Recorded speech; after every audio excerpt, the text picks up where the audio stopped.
Alô galera do futebol goiano, um grande abraço a todos vocês, muito obrigado pela audiência, em especial aos vilanovenses, sejam bem-vindos ao Futebol 62.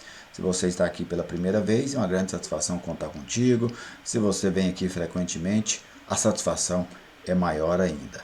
O Vila Nova começou a sua participação na Série B de 2022, empatando com o Vasco 1-1 em São Januário. E a partir de agora, nesse vídeo, eu vou trazer para vocês as minhas impressões deste empate colorado lá no Rio de Janeiro, né, falar do jogo taticamente, tecnicamente, tudo isso aqui no Futebol 62.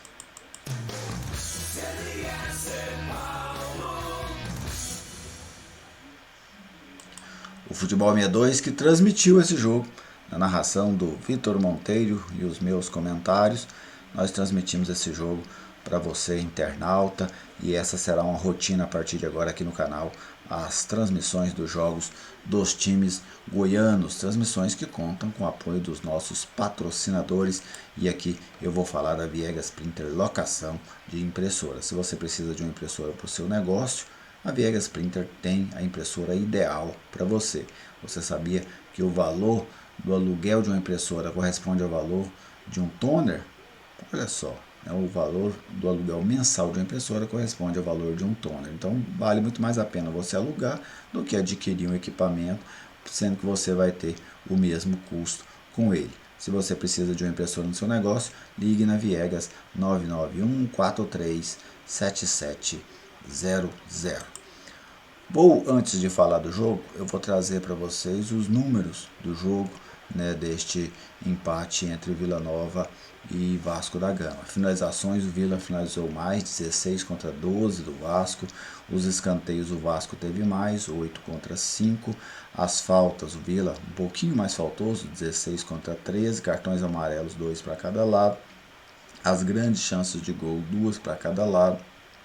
As finalizações, o Vila usou muito finalizar de fora da área, né? O Vila finalizou 13 vezes de fora da área. O Vasco teve uma maior posse de bola, o Vasco teve aí 60% de posse de bola contra 40% do Vila, mas a proposta do jogo era justamente essa.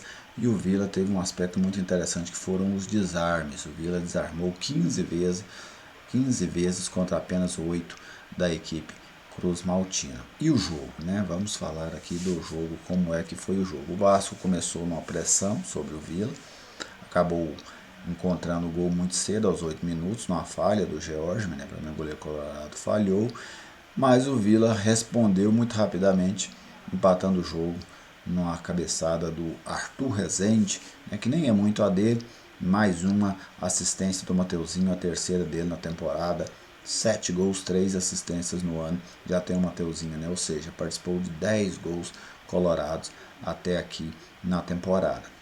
Então, o 1-1 acabou deixando o jogo mais equilibrado. A ideia do Vasco era aquela mesma que eu citei no pré-jogo, de propor o jogo, de tentar encontrar espaço na defesa do Vila, enquanto o Vila descia suas linhas, marcava atrás e tentava roubar a bola e puxar o contra-ataque. O Vila conseguiu fazer isso durante quase todo o jogo. Marcou bem, roubou a bola, mas não conseguiu executar os contra-ataques com qualidade. O Vila pecou muito nesse quesito. No momento da transição ofensiva, no momento do passe decisivo, para deixar o companheiro em condições de finalizar ou de encontrar, quem sabe, um outro passe, o Vila errou muito e acabou desperdiçando as jogadas em que conseguia desarmar a equipe do Vasco. Já no finalzinho do primeiro tempo, o Vila perdeu uma grande oportunidade com o Pablo Diego, que ganhou na velocidade, e essa era uma das armas do Vila, ganhar na velocidade, dos zagueiros pesados do Vasco, mas finalizou mal. O goleiro Thiago Rodrigues fez uma boa defesa. E o Georgian acabou fazendo também uma grande defesa na finalização do Yuri, né?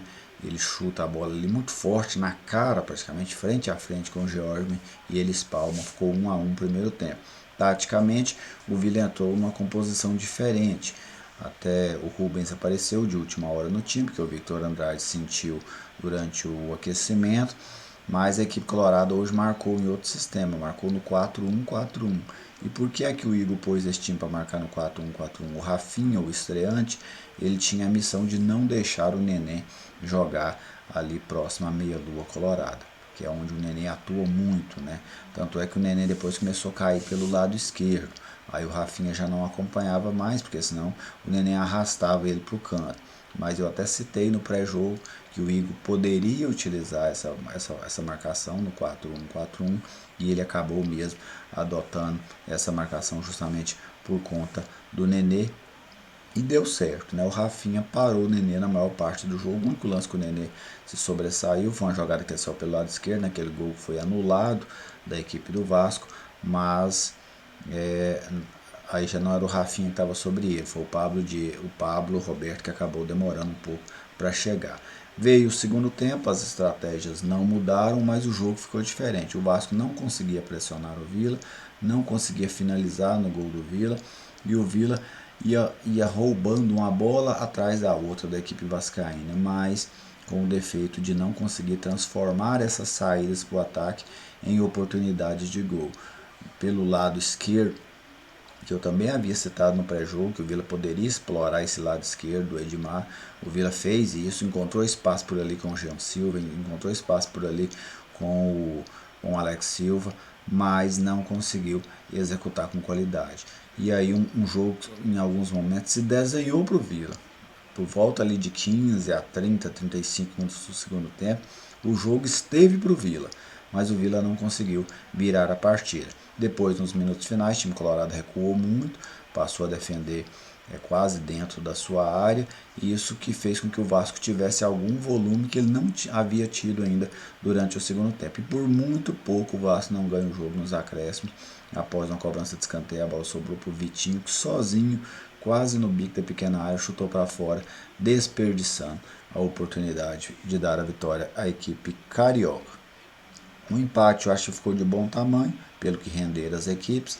O Vila poderia ter surpreendido e conquistado uma vitória, mas também correu o risco de perder o jogo no final, naquele lance do Vitinho. Então, o Vila, eu acho que foi um empate com gosto de empate. Inclusive, citei isso na transmissão para o Vitor Monteiro. De quem eu gostei no Vila?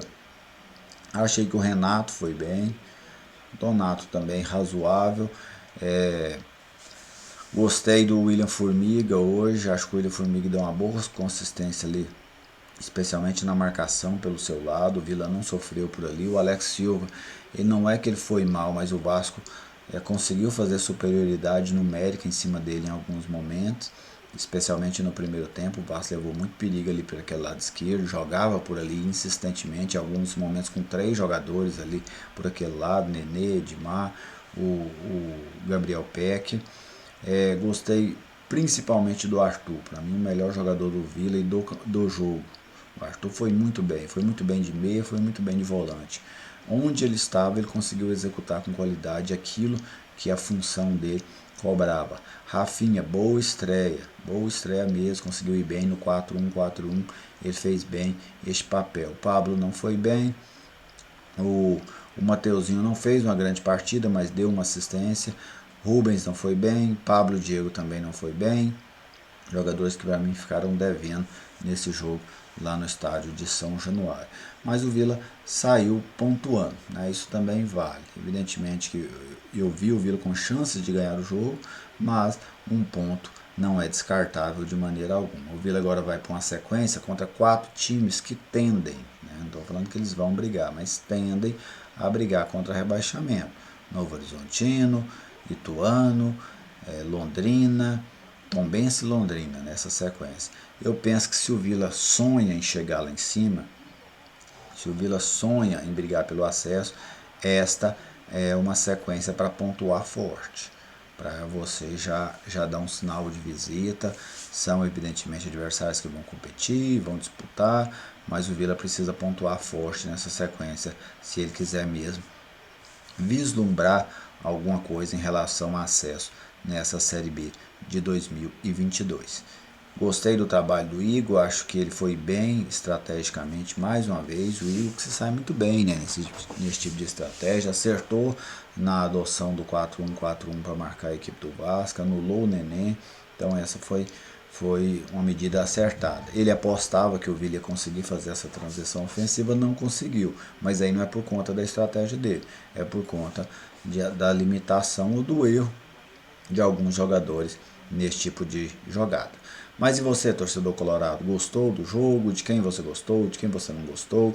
O empate para você teve um sabor de derrota, de vitória ou de empate, como eu mesmo citei? Deixe o seu comentário, participe.